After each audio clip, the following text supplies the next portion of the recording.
今天在直播当中，有一个朋友说，加仑盆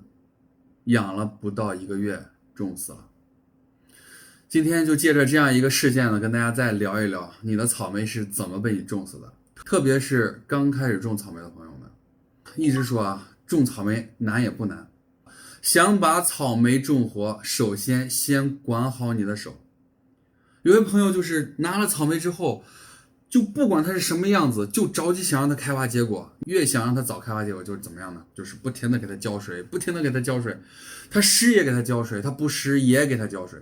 你草莓什么时候需要水，你再给它浇水，就像一个小宝宝一样，你关心它，宝宝饿了，宝宝渴了，它到底饿不饿，渴不渴，这是个前提啊。为什么说大多数的朋友种草莓种死了，都是因为没管好手，浇水浇多了给它种死了？咱先跟大家一块来分析分析啊。这是一盆草莓，它的这个基质里面是有含水量的，那么就是我们给它浇透了、浇满了、浇饱和的这个状态，我们的基质里面的空隙和基质的本身，就比如说泥炭、椰糠，包括你们用的松林，各个品类的基质都是有一定的吸水性的。你浇水浇饱和的状态，就是这些基质本身吸满了水之外，它们基质和基质之间的空隙也充满了水分，这叫做饱和水。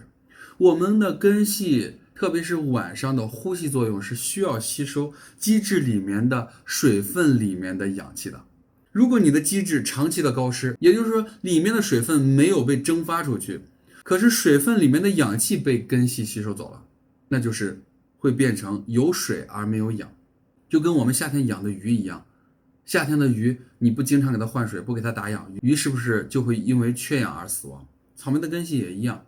你就天天给它们浇水，天天一个高湿的状态，特别是我们长期的阴雨天，叶片的蒸腾作用降低，那就是水分蒸发的慢，因为土壤里面空隙长期被水分给占据，就是你不停的在浇水，没有过多的空气，没有过多的氧气能进去，就会让根系因为缺氧而导致的闷根、沤根死亡。这个闷根、沤根它不同于根腐病，那个不是病菌侵染到根部腐烂，而是根系没有营养死亡后了才腐烂。